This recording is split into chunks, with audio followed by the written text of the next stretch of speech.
Hi everyone. As you may have heard me mention before, YouTube's been doing this weird thing where they unsubscribe active users for one reason or another. Thus, I have to ask you here in the beginning, if you enjoy what I do here, to subscribe or check if you are subscribed, and then possibly like, comment, do all that fun stuff for the engagement.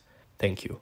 Okay, so since all returnee seasons of Drag Race so far have featured only non-winners, except for All Stars 3 that had BB there, it's almost a given to wonder who did better when they returned on All Stars versus, of course, how they did originally. All-Star seasons of Drag Race are no stranger to redemption, and as one of you cleverly pointed out, All-Star 6 in specific was very redemption-heavy, for better or for worse. That's really all we're doing today. Comparing the track records of the queens on All-Stars with their original track records, seeing who did better before, who did better now, and as you'll see this time, who's kind of in the middle there.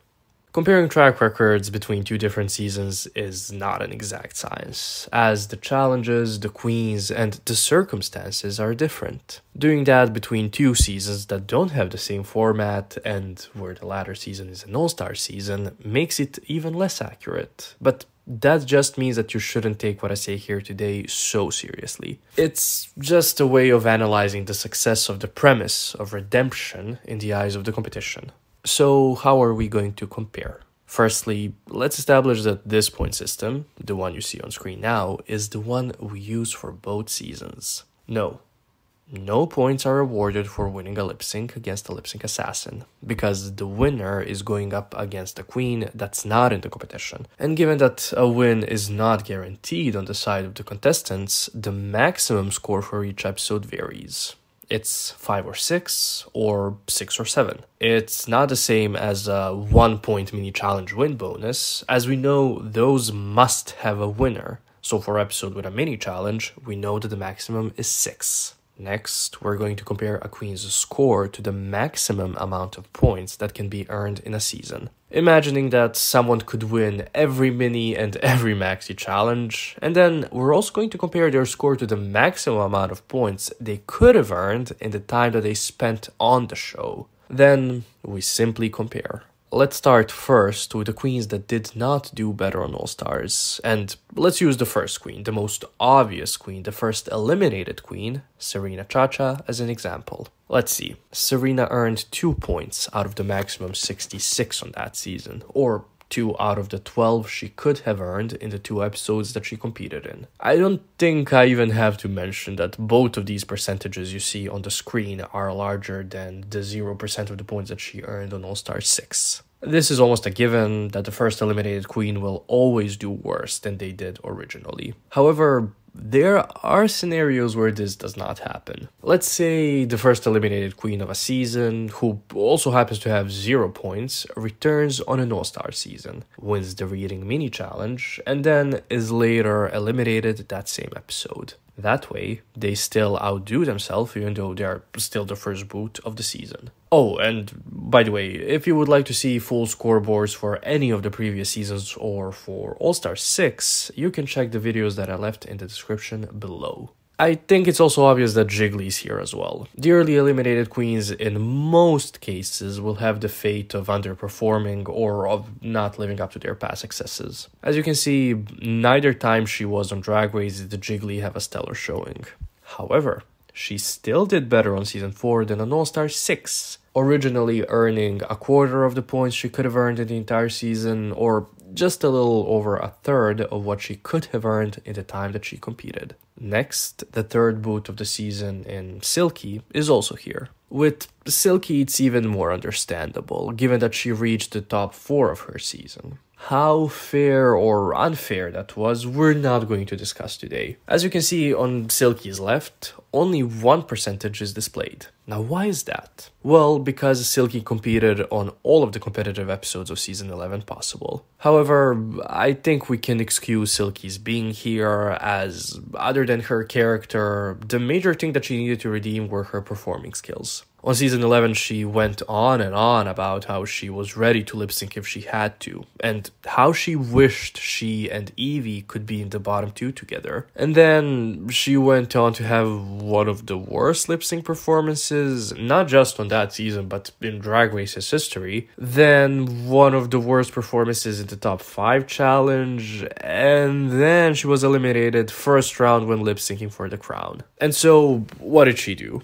In the game within a game thing, she redeemed herself and showed that, yeah, some queens may not do well on Drag Race, but that does not mean that they aren't great entertainers and performers. After Silky, we should also mention her season 11 sister, Akira Davenport, as she also reached the top 4 of that season, and as she also flopped on All-Star 6. Not much else to say here. On season 11, she earned half of the points she could have earned, while on All-Star 6, she barely got a third or a fifth of the maximum, depending on which maximum you're looking at. It's almost a given that on an All-Star season, the queens that reach the top 4 or the top 3 originally are going to have a hard time outdoing themselves.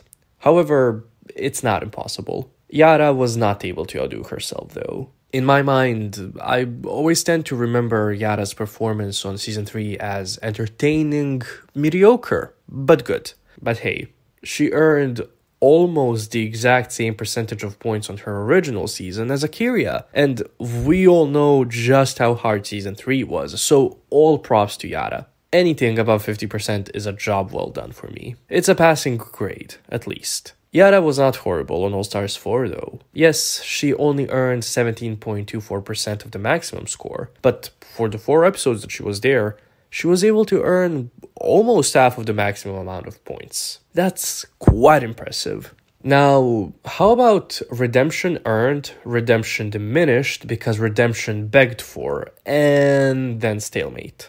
Yeah, Eureka's here as well. For her, we're looking at her season 10 performance because, well, it's her latest performance on a regular season, and she was not taken out of the competition there. Not to undermine any of Eureka's skills, but season 10 was filled with a lot of Eureka favoritism, and so her high score is quite understandable. A versatile queen that the production and the judges love will most probably do really well. However, that did not sit well with the audience, just because the said favoritism was so obvious and so over the top. Thus, that was turned down a little during All-Star 6. It was almost non-existent until the end, and with Eureka even having been eliminated, she earned a score that's lower than her score on season 10. Of course, 55% is still very good, especially knowing that she was eliminated, which is why I kept Eureka for this latter part of the list. It pains me to say this, but Ginger is here as well. Ginger, as the queen with the highest amount of points earned this season, once we take away all the constant bullshit placements, you might think would have easily beaten her season 7 record. Well, no. She did not. Even though she did not win season 7, she was still the highest placing queen there, with 41 points earned out of 63. 65% is stellar. That's almost 2/3 of all of the points. I mean, it may not seem stellar, but trust me, this is one of the highest percentages in the show's 19-season history. On All-Star 6, she earned 60% of the points she could have earned, which is still great. So great, in fact, that I would say she matched what she set on season 7. Those are all of the queens that did not live up to their former glory. Let's first go over the 2 queens in the middle of the pack that are neither here nor there, where one of their 2 percentages we're looking at is higher, but the other is lower. You'll see what I mean.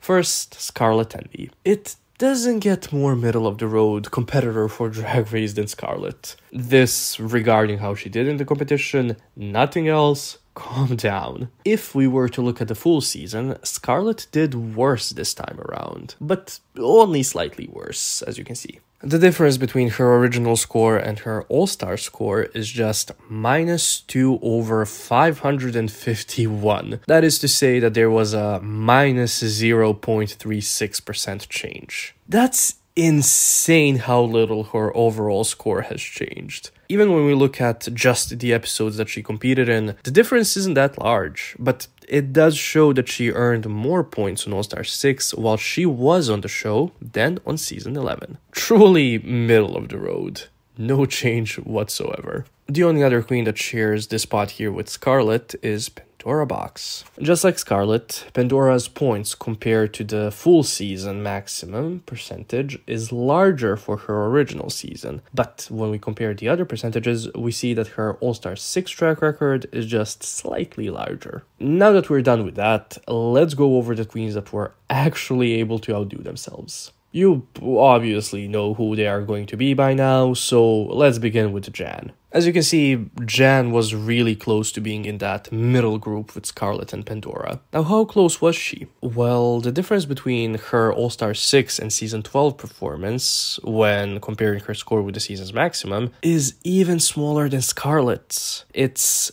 1/377, or approximately there was a plus 0.27% change. Seemingly, the only thing left for Jan from season 12 was her winning a challenge, a musical challenge at that. And that's exactly what she did this time around. So, redemption earned. Next is Trinity K. Bonet. Robbed of her top 4 spot, Mom, Trinity did not set the highest bar for herself after her season 6 performance. With her never winning a maxi challenge and not even earning half of the points she could have earned, no matter which way you look at it. This time she won challenges, she earned more than half of the season's maximum, and she won me over. Redemption earned. Now, how can we talk about redemption and not mention Raja, legend, oh legend? Love. What I love about Raja's competition glow up is that the fraction you see on the right is larger than the sum of the 2 fractions on the left. I mean, only slightly, they're almost exactly the same. But yeah, Raja outdid herself no matter which way you look at it. And lastly, as a winner of an All-Star season should be here, I'm looking at some of you recent winners, Kylie Sonic Love also earned her redemption and her crown. Obviously, she did not have the hardest of jobs to outdo her season 2 self, but she sure as hell did do it. So let me repeat myself. The queens that were not able to outdo their original season's performance include, in no particular order, Serena ChaCha, Jiggly Caliente, Silky Nutmeg Ganache, Davenport, Yara Sofía, Eureka, and sadly Ginger Minj. The queens that did not show improvement, but that also did not regress competition-wise, were Scarlet Envy and Pandora Boxx. And lastly, the queens that earned a redemption and showed a glow-up when it came to their performance in the competition are Jan, Trinity K. Bonet, Raja O'Hara, and our winner, Kylie Sonic Love. And that's it. That's the video. I have a similar video regarding Snatch Game coming soon, so keep an eye out for that. And maybe a podcast? We shall see. Thank you for watching.